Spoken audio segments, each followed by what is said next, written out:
Les transports sont au cœur de la dynamique de développement de l'agglomération Creil-Sud-Oise. Le projet Gare Cœur d'Agglo, avec la création d'une passerelle, facilitera la vie des plus de 19 000 voyageurs qui prennent le train chaque jour.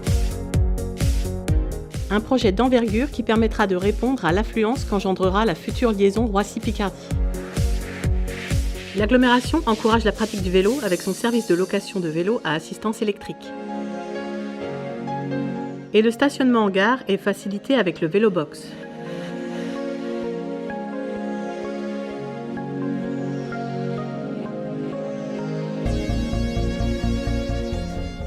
Alors bonjour Fabien. Bonjour Naomi. Alors nous sommes ici sur le site de l'ancien lycée Gournay. Est-ce que vous pouvez nous raconter son histoire ? Bien entendu, donc ici vous êtes sur le site de l'ancien lycée Gournay qui fait partie du projet urbain et ferroviaire Gare Cœur d'Agglo. C'est un site de 2 hectares, donc un site emblématique pour l'agglomération avec beaucoup d'histoire puisque le site a connu plusieurs occupations. Tout d'abord une entreprise d'électricité générale qui a été créée par Henri Deyde en 1898. Puis donc en 1929, l'État a racheté le site pour y implanter l'école nationale professionnelle, l'ENP, qui était une formation plutôt tournée vers de la mécanique. Malheureusement, donc l'école a fermé ses portes en 1986.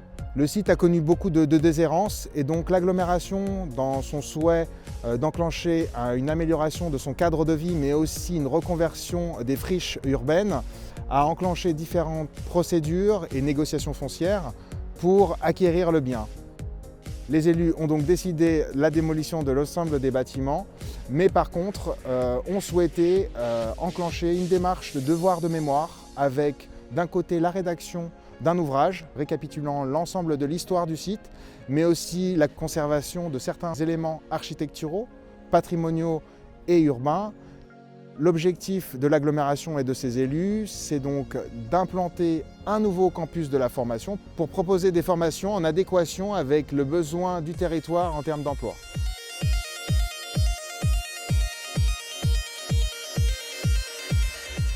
Véritable atout de l'agglomération, l'Oise est au cœur des projets de développement.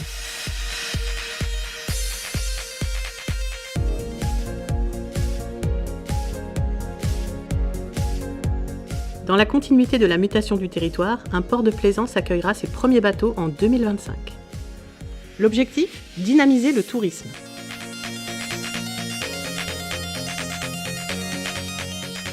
Avec le projet Magéo, c'est toute l'activité économique du bassin creillois qui sera reliée par voie navigable au nord de l'Europe. L'agglomération devient un territoire stratégique pour les entreprises et industries qui souhaitent développer le transport fluvial dans un objectif écologique. La transformation est à l'œuvre avec le nouveau programme national de renouvellement urbain. Le NPNRU, comme on l'appelle, va progressivement modifier le visage du quartier des Martinets à Montataire, ainsi que celui des Hauts-de-Creil en rénovant les logements, en créant de nouveaux espaces publics et des équipements de proximité.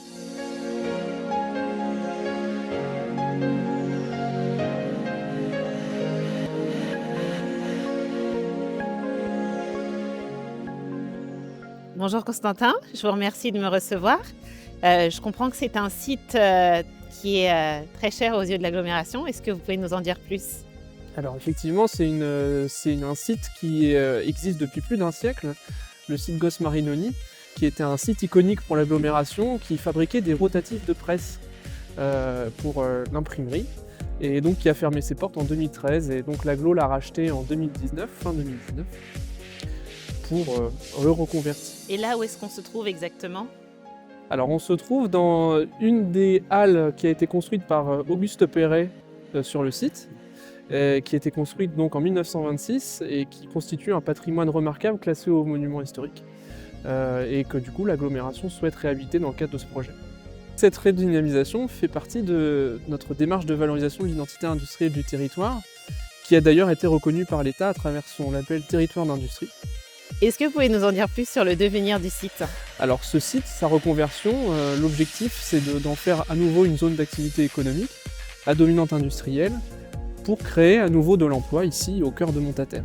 Et un soin particulier va être porté à l'aménagement et à la qualité environnementale de l'aménagement du site, notamment pour créer donc un quartier plus durable et plus agréable pour les habitants et les salariés, les futurs salariés du site, notamment avec la valorisation des rives du Terrain, de la rivière Terrain, qui sont juste à proximité.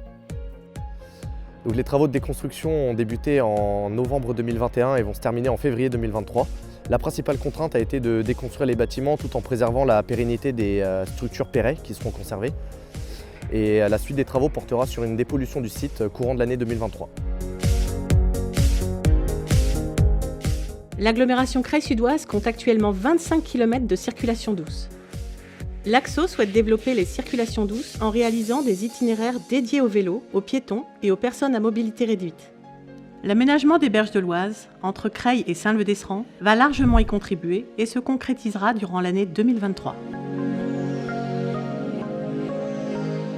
Riche de 7 circuits de randonnée entre découvertes patrimoniales et architecturales et paysages préservés, l'agglomération Creil-Sud-Oise est aussi un territoire vert. Ses espaces naturels, sa pierre et ses carrières sont autant de richesses et de ressources qui doivent être protégées et prises en compte dans le développement du territoire. Il s'appuie sur son paysage naturel pour se redessiner. C'est la combinaison du rural et de l'urbain qui caractérise l'agglomération.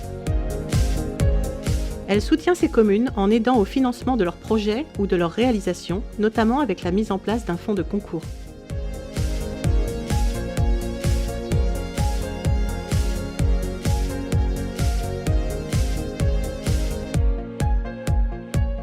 Pendant la crise sanitaire, une aide financière a été déployée pour aider les commerces de proximité. Aujourd'hui, l'agglomération renforce son engagement avec un dispositif d'aide à l'implantation des TPE et PME, ainsi qu'une aide à l'immobilier d'entreprise à destination des commerçants de proximité. La préservation de l'environnement et la transition énergétique du territoire sont au cœur de la mutation de l'agglomération pour une croissance plus verte. Plusieurs actions sont en cours. Son plan local de l'habitat met en œuvre une politique logement en faveur de la rénovation énergétique, des copropriétés et de la lutte contre l'habitat indigne. L'opération programmée pour l'amélioration de l'habitat a pour objectif de le redynamiser. Elle accompagne la réhabilitation de logements et permet la venue de nouveaux habitants, tout en améliorant le confort thermique et en réduisant le coût des bâtiments. Le fonds Airbois continue de prendre soin des habitants pour une meilleure qualité de l'air. Le plan climat-air-énergie territorial fait émerger et accélère le déploiement de solutions, d'initiatives et de projets innovants pour lutter contre le dérèglement climatique. Le tri et la valorisation des déchets sont une priorité pour 2023. Des actions en lien avec les bailleurs sont initiées, accompagnées par des ambassadeurs du tri.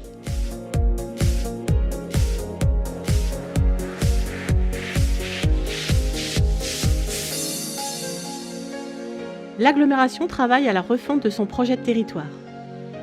Pour cela, 11 réunions publiques ont eu lieu, plus de 1000 idées et propositions ont émergé.